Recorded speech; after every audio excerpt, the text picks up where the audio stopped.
So hello everyone, welcome to the last lecture of fibre to fabric. तो आज हम जो हमारे कोकून्स होते हैं उनमें से जो फाइबर्स निकलते हैं उनसे आखिर हम सिल्क तक कैसे पहुंचते हैं, पूरी प्रोसेसिंग को कवर करेंगे। This is the last topic of your chapter. So चलिए स्टार्ट करते हैं।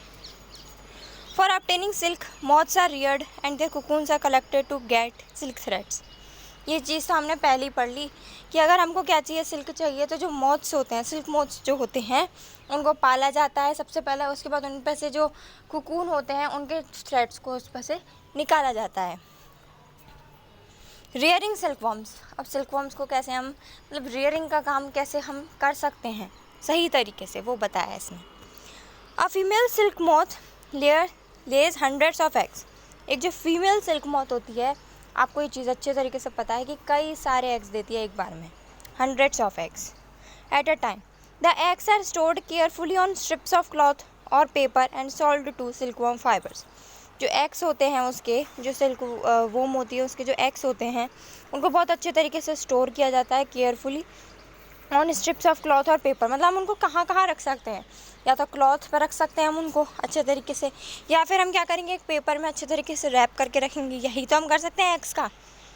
And sold to silkworm farmers. और जो सिल्कवॉर्म के जो फार्मर्स होते हैं, मतलब जो सिल्कवॉर्म से सिल्क तक करने का काम करते हैं, हम उनको बेच सकते हैं। हम कुकून्स को अच्छे तरीके से क्यों रखते हैं, क्योंकि अगर कुकून्स अच्छे तरीके से नरिश्ड नहीं होंगे तो उसमें थ्रेड्स नहीं बनेंगे।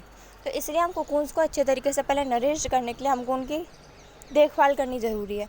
उसके लिए हम क्या करते हैं, जो कोकून्स होते हैं उनको अच्छे तरीके से किसी कपड़े पे या फिर किसी पेपर पे अच्छे तरीके से रैप करके रख देते हैं।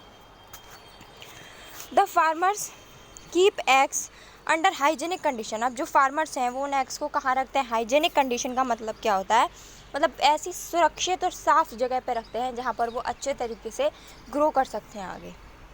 And under suitable conditions of temperature and humidity. और सुइटेबल कंडीशन में रखते हैं, चाहे हम वो टेम्परेचर की बात करें और चाहे हम वो किस चीज़ की बात करें, ह्यूमिडिटी की बात करें। मतलब एक सुइटेबल टेम्परेचर उनके ग्रो करने के लिए जितनी भी हम कर सकते हैं, जितना भी हम उतना करते हैं। मतलब हम उन्हें अच्छे तरीके से टेम्परेचर दे दें, अच्छे से अच्छा हम उनको ह्यूमिडिटी प्रोवाइड करें और हाइजीनिक कंडीशन में हम उनको रखें ताकि कि वो अच्छे तरीके से ग्रो करें। The eggs are warmed to a suitable temperature for the larva to hatch from the eggs. आपने देखा होगा, आपने अगर किसी पक्षी को भी देखा हो तो वो अपने एग्स को वार्म करता है, उसके ऊपर बैठा रहता है एग्स के ऊपर, जिससे कि जो लार्वा होता है वो अच्छे तरीके से नरिश होके और ज़्यादा जल्दी नरिश होके वो उसमें से जल्दी से हैच हो जाए, मतलब अंडा फूट जाए और उसमें से उनका बच्चा बाहर निकल आए। तो इसीलिए हम कुकून्स को भी क्या करेंगे, एक वार्म इन्वायरमेंट में रखेंगे जिससे जल्दी से जल्दी जो हमारा लार्वा है वो नरिश होकर जल्दी से जल्दी एग से बाहर आ जाए। हैच का मतलब क्या होता है, एग को तोड़ के बाहर आ जाए। This is done when mulberry trees bear a fresh crop of leaves. ये कब होगा, जब जो मलबरी ट्रीज़ हैं हमारी, मतलब कि हम मलबरी ट्री पे तो ज़्यादा सिल्कवॉर्म्स होते हैं, तो जो मलबरी ट्रीज़ हैं जिस पर कि वो रहते हैं, उनके पास क्या हो, एक बहुत मतलब अच्छी क्रॉप हो, लीव्स वगैरह हो उनके पास अच्छी, मतलब अच्छे तरीके से दिखने वाला एक फ्रेश पौधा होगा। अगर तो जो मलबरी के जो कुकून्स होंगे वो भी तो फ्रेश होंगे, क्योंकि वो खाना किस चीज़ से खा रहे हैं, उसी चीज़ से तो वो अपना फूड एंड न्यूट्रिशन लेंगे। तो अगर हमको सिल्कवॉर्म्स को अच्छा रखना है तो उसके लिए हमको क्या करना पड़ेगा, मलबरी को अच्छा रखना पड़ेगा, मलबरी के जो ट्रीज़ हैं उसको अच्छा रखना पड़ेगा। ऑब्वियस सी बात है। लार्वा जिनको कि हम कैटरपिलर्स बोलते हैं या फिर सिल्कवॉर्म्स, अब वो जो लार्वा होंगे जिनको हम कैटरपिलर्स बोलते हैं या फिर सिल्कवॉर्म्स बोलते हैं, eat day and night and increase enormously in size. दिन रात वो उन्हें खाएंगे, अच्छे तरीके से वो उस पर रह रहे हैं तो उन्हीं को खाएंगे, पत्तों वगैरह को, वो आराम से अपना खाना खाएंगे और अच्छे तरीके से क्या करेंगे, ग्रो करेंगे इनॉर्मसली, मतलब इंक्रीज होते जाएंगे साइज़ में। Discovery of silk. The exact time of discovery of silk is perhaps unknown. मतलब एग्जैक्ट टाइम तो आज तक अननोन है इस चीज़ का, एग्जैक्ट टाइम क्या था उसके डिस्कवर होने का, ये चीज़ तो हमको आज तक नहीं पता। ओके, एक second, yes. According to an old Chinese legend, the empress Si Lung Chi, मतलब कि जो एक चाइनीज़ के हमारे साइंटिस्ट थे जिनका क्या नाम था, साई लंग चाय नाम था, वो आज by the emperor Huang Ti. Emperor का क्या नाम था, हुनांग टी नाम था। To find the cause of damage leaves of mulberry trees growing in their garden. मतलब ये जो हमारे एम्परर थे एक, आप इनका नाम अपनी लैंग्वेज में कुछ भी रख सकते हैं, इनका नाम या फिर कुछ भी चीज़ आपसे कहीं पर नहीं पूछी जाएगी, this is my guarantee.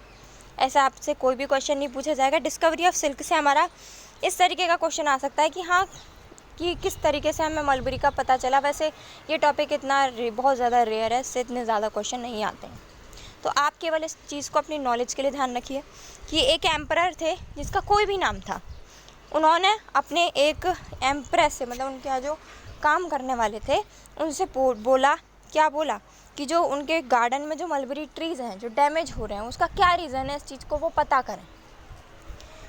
The empress found white worms eating up mulberry leaves. उन्होंने क्या पाया कि एक वाइट कलर के वॉर्म से कुछ मतलब कीड़े थे जो क्या कर रहे थे, खा रहे थे उनकी लीव्स को, मलबरी लीव्स को ही तो खाएंगे वो, तो वो अच्छे तरीके से क्या कर रहे थे, खा रहे थे उन मलबरी की लीव्स को।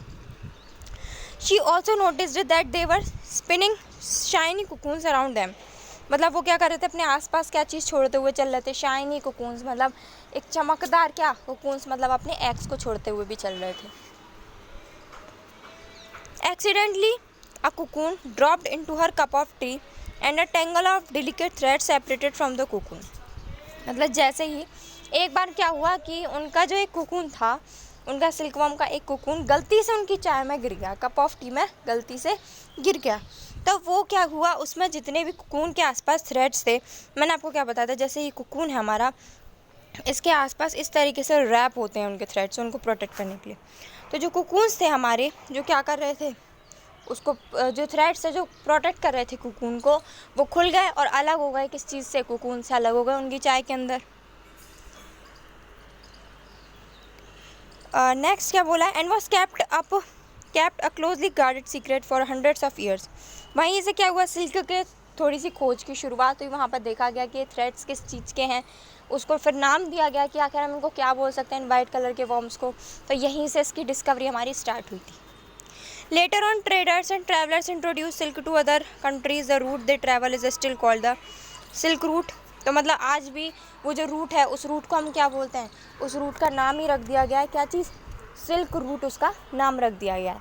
और वहीं से क्या चीज़, किस चीज़ की शुरुआत हुई, सिल्क वॉर्म को एंड सिल्क को ढूंढने की शुरुआत हमारी वहीं से स्टार्ट हो गई। क्लियर। नेक्स्ट है the larva are kept in clean bamboo trays along with freshly chopped mulberry leaves. अब हमने क्या किया, जो लार्वा हैं, जो लार्वा बन रहे हैं मतलब हमारे, उनको हमने क्या किया, रख दिया एक क्लीन बम्बू ट्रे पे along with freshie chopped mulberry leaves. मतलब कि हमने तोड़ी हैं कुछ मलबरी लीव्स, उनके साथ हमने उनके लार्वा को रख दिया, जिससे वो आराम से खाएं पिएं मस्त रहें अपना, और बड़े हों के क्या करें, कोकून्स को निकालें, कोकून्स को जन्म दें। After 25 to 30 days, the caterpillars stop eating and move to a tiny chamber of bamboo in the tray to spin cocoons। वो मतलब आपने देखा होगा, कोई भी जानवर होता है वो अपने बच्चों को प्रोटेक्ट करने के लिए एक इस ऐसे कोने में बच्चों को देता है जहाँ पर किसी का पहुँचना थोड़ा मुश्किल हो। अब तो वो ट्रे में रखे थे, तो उन्होंने क्या किया, एक ट्रे के एक कोने में जाकर क्या किया, कोकून्स को देना स्टार्ट कर दिया। 25 से 30 दिन बाद उन्होंने खाना थोड़ा कम कर दिया और उन्होंने क्या किया, एक साथ कई सारे कोकून्स को जन्म दिया। स्मॉल रैक्स और ट्विक्स में भी provided in the trays to which cocoons get attached. एक छोटे छोटे मतलब लकड़ियों के कुछ टुकड़े थे जिन पे कोकून अच्छे तरीके से चिपके रहते हैं। तो क्या हुआ, वो कोकून अच्छे तरीके से चिपक गए, किससे, उसके लकड़ियों के टुकड़े से चिपक गए वहाँ पर जो उन्होंने रख रखे थे। द कैटरपिलर और silkworm spins the cocoon inside which develops the silk moth. अब जो कैटरपिलर था और सिल्कवर्म था वो उसके कोकून के आसपास हमारा बनता गया inside develop the silk moth, जिससे कि वो आराम, मतलब कि जो सिल्कवर्म होता है वही जो चिड़ियाँ करती हैं, वो उसके कोकून के आसपास लपटने लगी अच्छे तरीके से, मतलब उसको वार्म इन्वायरमेंट प्रोवाइड करने लगी, जिससे कि हमारा जो कोकून है वो और ज़्यादा अच्छे तरीके से फिर से डेवलप हो। Okay. Processing silk, a pile of cocoon is used for obtaining silk fibre. मतलब बहुत सारे कोकून्स को हम यूज़ करते हैं क्या चीज़ बनाने के लिए, सिल्क फाइबर्स को बनाने के लिए। The cocoons are kept under the sun और बॉइल्ड और एक्सपोज्ड टू स्टीम। अब जो कोकून्स हैं उनको गर्म इन्वायरमेंट में रखने की ज़रूरत है ना, तब वो जो कोकून्स हैं उनको हम हॉट इन्वायरमेंट में या फिर वार्म इन्वायरमेंट में रखने के लिए हम उनको या तो सनलाइट में रखेंगे या फिर हम उनको कहाँ रखेंगे, बॉइल्ड या फिर स्टीम के आसपास रखेंगे। The silk fibres separate out. The process of taking out threads from the cocoon for use as silk is called reeling of silk, reeling the silk। अब जैसे ही हमने उसको वार्म इन्वायरमेंट में रखा, जल्दी से कोकून की नरिशमेंट स्टार्ट हुई, उसके आसपास फाइबर्स आ गए। अब हम उन फाइबर्स को अलग कर सकते हैं उन कोकून्स में से आराम से। तब यही जो होता है, हम ये जो फाइबर्स को अलग निकालते हैं कोकून्स में से अपने वर्क के लिए या फिर अपने यूज़ के लिए, इसी को हम क्या बोलते हैं, रीलिंग, और रीलिंग द सिल्क बोलते हैं। Reeling is done in special machines, ये इसको जो स्पेशल मशीन्स में किया जाता है, विच अनवाइंड द थ्रेड और फाइबर्स ऑफ सिल्क, जो क्या करता है, अनवाइंड मतलब निकाल देता है, घुमाव को ख़त्म कर देता है किसी चीज़ के थ्रेड्स के या फिर fibres of silk from the cocoon, cocoon में से। Silk fibres are then spun into silk threads, silk fibres को उसके बाद बुन दिया जाता है किसमें, सिल्क थ्रेड्स में। मान लीजिए ये हमारे सिल्क फाइबर्स हैं दो, इनको बुन के क्या बना दिया, इन दोनों को एक साथ बुन के क्या बना दिया, एक पूरा थ्रेड बना दिया। तो यही क्या हो गया, हमारे सिल्क थ्रेड्स को हम किस में कन्वर्ट कर रहे हैं, सिल्क फाइबर में कन्वर्ट कर रहे हैं, which are woven into silk cloth by weavers. अब वो जो फाइबर्स हैं, अगर हमारे पास इतने सारे फाइबर्स होंगे तो अब उनको क्या कर सकते हैं, एक पूरा कपड़ा बना के तैयार कर सकते हैं सिल्क का, वीवर्स के द्वारा, बुनने वालों के द्वारा।